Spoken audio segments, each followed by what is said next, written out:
Hey guys, welcome back to the channel. Now, it seems that there's a lot of signs that the bull market is back in full swing. There's really much less talk of recessions and downturns and crashes. But does that mean that we have to be even more careful, or is this really the upswing? This video, we're going to share with you our thoughts, so keep watching all the way until the end so that you can get a juicy conclusion. So as usual, disclaimer, now what we say should be taken as financial advice.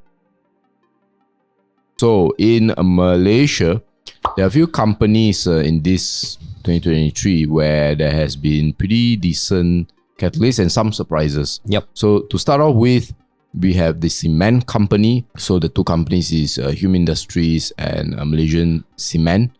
They, mainly because cement prices have gone up. Why has it gone up? Well, it's a mixture of inflation.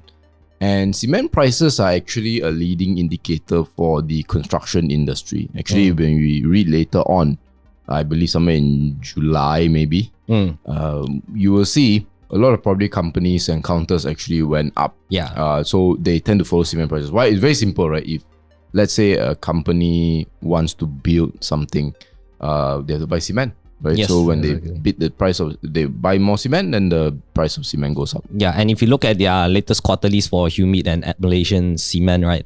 At November, I think it's the third quarter or the first quarter, if let's say their financial year is different. They're actually reporting not quite, but very good numbers. I mean, it's as shown in their average selling prices increasing, and also because right now they are a duopoly instead of a triopoly. Yes. Last time there used to be 3 players, now it becomes 2. Yeah. So that is February 1. So May, we have the Johor story where they want to create some sort of tax incentive region. Then you add in the RTS, which is essentially helping smoothen the journey between Johor and Singapore, which on paper should improve the flows between both countries in terms of goods and of course travel. I think from what I heard, 45 minutes is a target, which is, if you think about it, 45 minutes, the amount of time that some people in Klang Valley spend to travel. Correct. Yeah. So it's probably worth it, to do that. So I know some of the companies, UMS, IWCT, they are in Johor. Yeah. Then July 2023, you have YTL Corp, YTL Power. So these are the construction guys. But they are also linked to Netta, right? Netta is I think one of the Madani government's main projects, you can call it, to really push Malaysia into a higher value kind of system when it comes to energy. And of course, data centers, Johor has a lot of land. So, data centers are part of it. Rand Hill, very recently, they made an acquisition. Correct. So YTL Corp wanted to buy Rand Hill. I think it was rumored that they want to buy the entire company, but it's still not yet. It's still rumors yet. But at the moment, I think they bought if I'm not mistaken, around more than 10% stake in Rand Hill, which pump up Rand Hill's share price. Because they say that YTL wants to use Rand Hill's water to do some sort of cooling measures for their data center. Yeah. That's right. Adaran, so these government contracts. Yeah. Then November has a lot. So Ibraco, there was a big one. I think one day it was up 80%. Is it? Yes, correct. Around close to 80%. But I know in the opening it was up 50%. Yeah. Micron, Steel, and then MAA, they dispose. As said, actually you didn't add Ajinomoto here. Because Ajinomoto didn't really pump that much. Not yet. Okay, anyways, not financial advice. So how about the semiconductor industry? Yeah, so if you notice that their recent quarterly, they have reported improving profit and also revenue, except for maybe JF Tech. But in their prospects, they mentioned that 2024, it looks like things are getting back on track.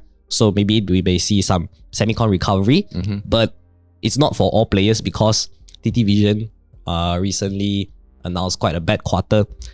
And also because from our research team who attended the analyst briefing, they mentioned that a huge chunk of their revenue right now, 88%, is actually coming from the solar guys. And the solar is actually having a supply glut in Europe. So there's gonna be like a hold or maybe a potentially deferred or even cancelled order for TT Vision. Right. So that's why the market was pretty panicked that they think TT Vision is not gonna do well. That's why it tanked like I believe like 15% or 20% each in a matter of 5 days. Big. Yeah, but the CEO has been very bullish. Yeah, they still are very optimistic. Like, it's okay, the order is still coming. Every CEO is bullish, right? Yeah. So that's Malaysia. Obviously, we have to look at the US as well. And I think the big news or related to bull markets is Michael Burry. Yes. So Michael Burry, he had a particular short that had 1.6 billion in nominal value, but not actual value. Actual value is a lot less, maybe 100 plus million. There you go, 26.5 million he put in. Now, he's down 10 million. Yeah, so he actually lost like 40% since August 2023 until now. And he closed. The big thing is that he closed his bearishness. So, which means maybe the data came out quite unexpected of what he wants the outcome to be. So yeah, maybe that's some sort of like a bullish sign. But I think, I don't know if you agree with this, a lot of people actually pay too much attention to Michael Burry, all because of that one trade in, two trades I would say, the trade he did in 2008 and of course the GameStop trade they made. And then, from that, people somehow always listen to everything that he says. I think with a pinch of salt, mainly because of his name, a lot of finance websites, blogs, whatever, actually use his name a lot to get traffic. Yeah, which is a thing I really don't like. There's a bot called Burry Tracker. Yeah, and if you know Michael Burry, I mean not personally, but you watch the movies, you read the books and all that, he's actually quite a quiet guy. Actually, he doesn't really want to go about, but people somehow keep using his name. He even left Twitter for one point of time. Yeah, he came in back. fact, there's a Twitter. He came back and then he will tweet something, he will delete the same day. So that's why there's a Twitter archive to go and snapshot all this.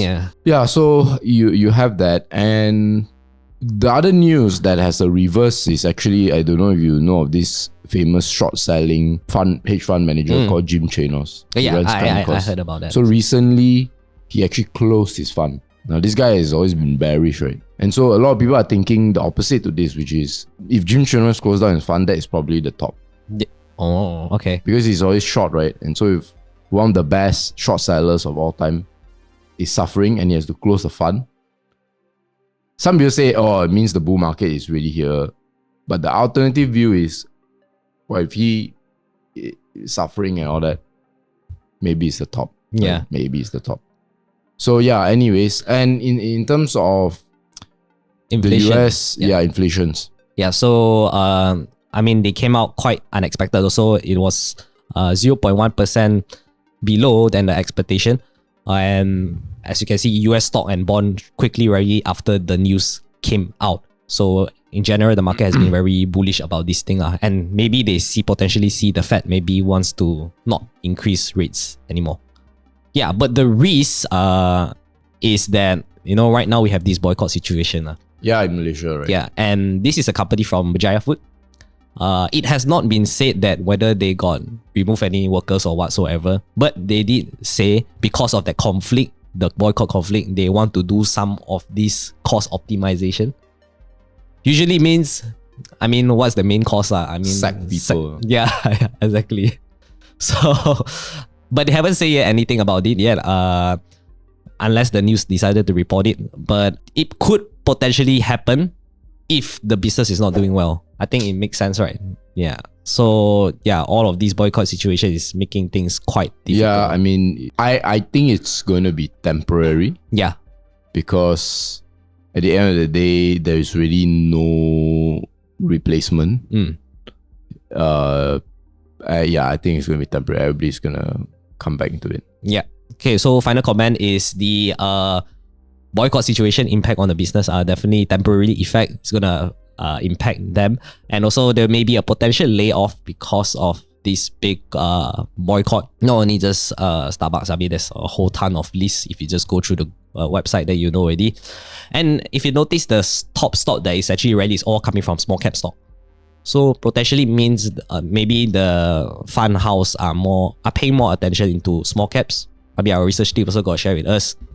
They are ready to dip their toe into this mid to small cap territory. So which is quite a bullish side for these stocks.